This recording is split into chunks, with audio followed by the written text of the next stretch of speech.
Ever wonder why your videos don't look as cinematic as Hollywood films? It's all because of exposure and dynamic range.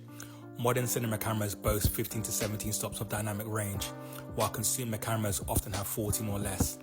Now this makes it tricky when you're trying to balance exposure on cheaper cameras. If the contrast ratio exceeds your camera's dynamic range, your image is often either blows out to pure white or is crushed in blacks. Cinematographers carefully light scenes to keep everything within that range.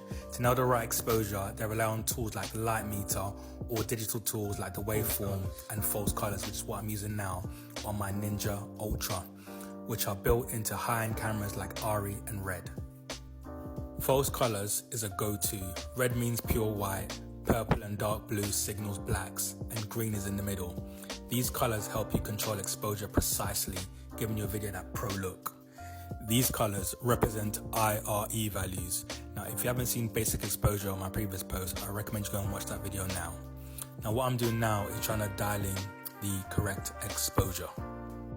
I'm using my aperture as a demonstration, but usually you would add an ND filter or add more light or subtract light from the set to get to the correct exposure that's best for the scene.